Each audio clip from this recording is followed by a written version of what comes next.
The biggest quantum security problem may not be the computer that breaks encryption. It may be all the old encryption we have to replace before that computer exists. Because every day, encrypted data moves through banks, hospitals, government systems, cloud logins, payment networks, and data centers. Most of the locks protecting that data are invisible. They're buried inside protocols, certificates, chips, operating systems, old applications nobody wants to touch unless they absolutely have to. And that's the real quantum problem. Not just building the machine, changing the locks while everything is still running. That's the bigger story in quantum computing right now. The US is reportedly aiming for a powerful quantum computer by 2028. At the same time, the country is pushing a migration to post-quantum cryptography, and companies are starting to package quantum-era security hardware for real data centers. Those may sound like separate developments, but they point to one larger race. Can we upgrade the security plumbing before quantum capability makes the old plumbing unsafe? That's the part that gets lost in a lot of quantum coverage. Quantum computers are not just faster normal computers, and today's quantum machines are not breaking the internet. The concern is narrower, but still serious.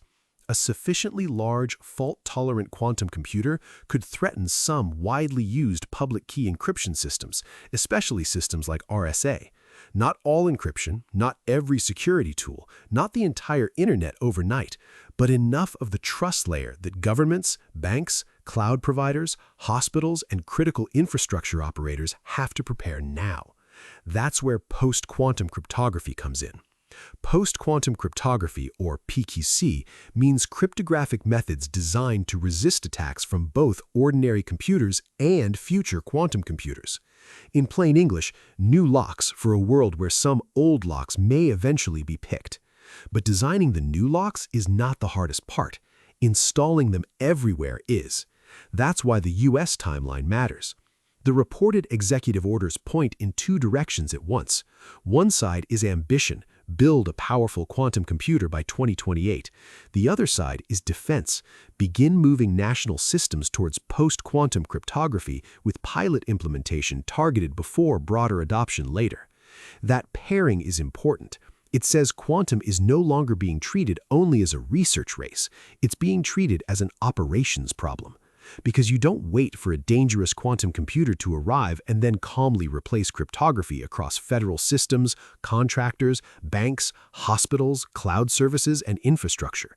By then, the hard work may already be late. Cryptography is not one switch. It's everywhere. It's in VPNs, browsers, identity systems, databases, hardware security modules, embedded devices, payment systems, cloud services, and old applications that still run something important. Some of those systems will be easy to update, many will not. That's the migration race, and it may be harder than the capability race. Because building a quantum computer is a massive engineering challenge, but replacing cryptography across society is a massive coordination challenge. You need agencies to set policy, vendors to ship updates, enterprises to inventory systems, security teams to test changes, legacy owners to approve risky migrations, and everyone to avoid breaking production while replacing the locks. That's why Q-Day matters.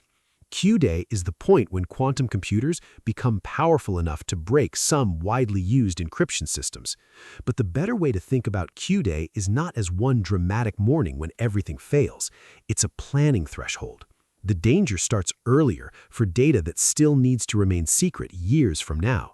That's the idea behind store now, decrypt later.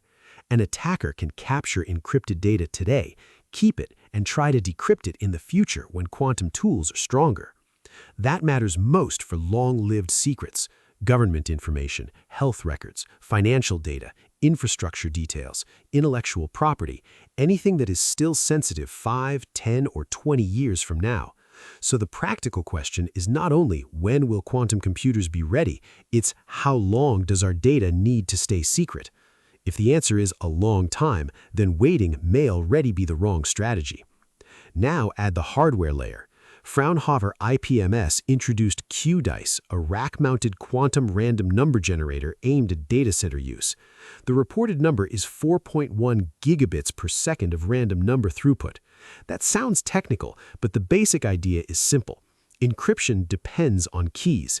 Keys depend on randomness. If key generation is weak or predictable, even a strong algorithm can fail.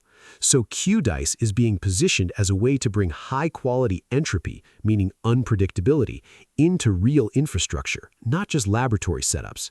That does not mean a quantum random number generator magically solves post-quantum security. It does not replace PQC. It does not automatically make every cryptographic workflow safer just because it sits in a rack. It has to be integrated correctly. The hardware, extraction process, health checks, key management, and surrounding systems all matter. But it does show something important. Post-quantum readiness is becoming a stack. It's not just algorithms. It's keys, randomness, protocols, certificates, hardware, vendor support, operational testing, and old software that still needs to keep working. That's why the new lock metaphor only gets you part of the way. A better metaphor may be plumbing. You can't just buy a stronger pipe and declare the building fixed. You have to find where the old pipes are, know which walls they run through, understand what breaks if you replace them, and then do the work without flooding the building. That's what cryptographic migration looks like, and it's why quantum readiness should start with inventory. Where is RSA still used? Where are vulnerable public key systems hiding? Which data has long confidentiality requirements? Which vendors are ready? Which systems are too old or too fragile to update quickly? Where are keys generated? Where does randomness enter the system? And who owns the migration when the change touches multiple teams? Those questions are not as exciting as a quantum breakthrough, but they're the difference between preparation and panic. The takeaway is not that Q-Day is tomorrow. It's not. The timelines are uncertain. Expert estimates are wide, and a 2028 policy target for a powerful quantum computer is not proof that encryption-breaking hardware arrives on schedule. But uncertainty does not remove urgency. It creates planning pressure, because migration takes years, and the data at risk already exists. That's the real quantum security story. The world is now running two races at the same time. One race is to build more powerful quantum machines. The other is to harden the systems those machines may eventually threaten. Policy targets may accelerate the first race. PQC mandates may force the second. Quantum random number hardware may strengthen one layer of the stack, but the hard part is still the same: changing the locks across a living system before the old keys stop being safe. The quantum future will not arrive only as a lab breakthrough. It will arrive as procurement rules, compliance deadlines, vendor updates, cryptographic inventories, hardware upgrades, and long migration plans.